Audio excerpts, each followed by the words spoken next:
Možda nije naučni, nego je poetičan, topal, ljudski, sa beskrajnom zahvalnošću jednoj velikoj porodici koja je u jednom trenutku istorijskom osvijetlila jedno malo mjesto koje nije bezimeno, koje se nalazi na obali Save, koje je međaš i koje je zapravo krvava haljina cijele krajine.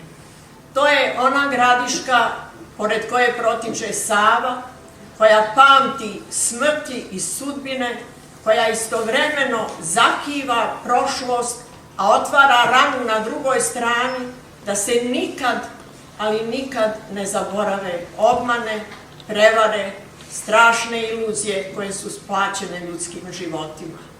Varljiva su sjećanja, svačija, pa makar on bio i najveći naučnik. Ali šta bi mi bez sjećanja? Šta bi mi bez ove knjige Vase Čubrilovića, u kojoj se prostire toliko lirike, toliko poetskog, da u nekom trenutku pomisliš, pa ovo istoričar piše roman, jer onako kako je Vasa Čubrilović naslikao Gradišku njegovog vremena, pred nas izranja jedan svijet koji smjenjuje jedan život.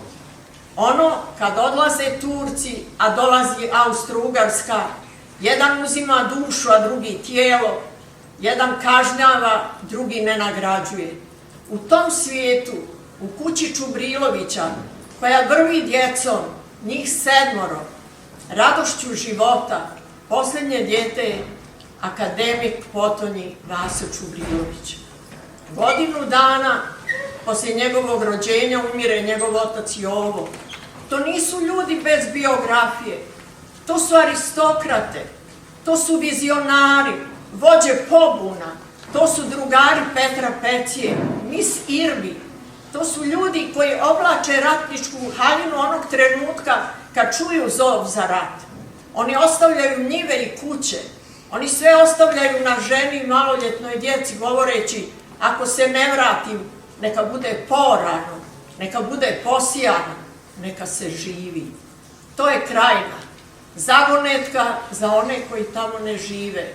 Za nas koja je rodila krajina i koji živimo krajinu, to je naše bilo, to je naše postojanje, to je ono što je Vasa Čubrilović, koji se vraća iz poznih godina u lik 6-godišnjeg dječaka i dolazi da još jednom pohodi Gradišku i da još jednom se sjeti onoga što je bilo i da se sjeti amaneta Jove Čubrilovića koji je rekao svom pobratimu, umrijeću, ali kad dođe Srbija, dođi na moj grob i 3 put reci, Jovo, došla je Srbija, došla je sloboda.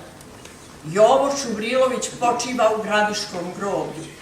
Stasala je generacija mladih ljudi koji mogu s ponosom da dođu na grob Jove Čubrilovića i da kažu, Jovo, došla je Srbija, došla je sloboda.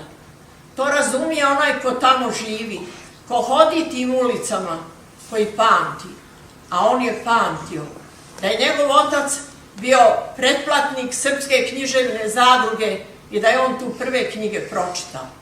On zna da ga je odgojio Vaso Vidović, koji ni danas pred ovim najvišim skupom ne bi pognuo glavu u svom viteštvu životom, koji odbija da proda imovinu govoreći austro-ugarskom vlastelinu, Srbin kuće imanje ne prodaje.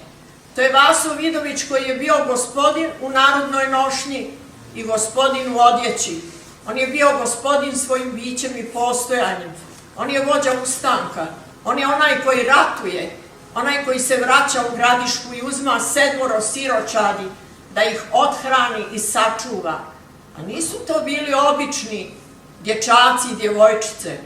Oni su kasnije u životu bili barjaktari slobodarskog života. Pa ko smo mi iz krajine? Pa to je onaj svijet u kojem zapravo niče klica slobode i koji je pronose, a onda se izranjavljeni vraćaju na svoja opustjela imanja da čekaju nove borbe za nove pobjede. On odlazi u Krupu i tamo u predvečerje njegove sestre od strica Sema i Bjelica sa 16 i 17 godina, tjerajući stado ispred sebe, čežljivo pjevaju ljubavne pjesme, nadajući se da će sresti voljenog, da neće biti oteteno, da će se udat za onog sa kim će život teći. Život u Krupi, život u Vrletima, život Zmijani, život Petra Kočića, život onih koji prepoznaju slobodu i čeznu za njom. I tamo u tamnici, u najdubljoj usamljenosti i strahu od smrti, on gleda kako seljak plače što su mu odrezali brkove, ne žali slobodu, no kaže: ja se u selo bez brkova vratiti neću. To su oni što su tvrđi od života. I u tom prostoru Bosanske Krupe, to stado koje se vraća s paše, te ovce i jaganjci, taj miris života, to ognjište, taj biljac kojim se pokrivaju, taj ražovi hljeb koji jedu, ta prozračna jutra i magle i večeri. Znate li vi koji je to soj ljudi? Njima žene vezu košulje u kojima će oni poginuti ili kolo zaigrati kod manastira Krupe. To je onaj narod kojeg u tamnici tuku, a on pjeva: Drino vodo, plemenita međo. Krajina je to. To je taj prostor koji je odnjegovao Vasu Čubrilovića. To je onaj prostor kojem je niklo to plemenito sjeme Čubrilovića, ta Staka, taj Veljko, bez sentimenta, sa dubokom vjerom u ideju. Braća su se poljubila, Veljko u smrt, Vasu u borbu za život. To je ono što čini nesvakidašnjim sjećanjem. To je ono obrazovanje koje on dobio. To je Tuzlanska gimnazija Tugomira Laupović. To je taj isti Tugomira Laupović, pjesnik, erudita, znalac svega, klasičnih nauka, onaj koji ih je formirao. Tu je bio Mladen i Sreten Stojanović i to je dala Krajina.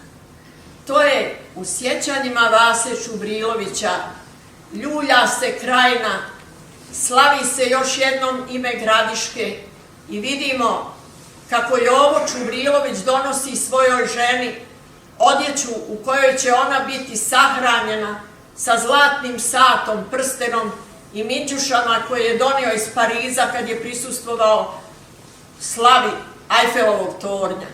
A nisu to bili obični ljudi koje srećete usput u epizodi koju ćete zaboraviti. Čubrilovići su bili svjetlost. Oni nama svijetle i danas. Mi se njima ponosimo, znajući u groblju u Gradišci da Jovo Čubrilović je čuo poruku: Jovo, došla je Srbija, došla je sloboda. Hvala.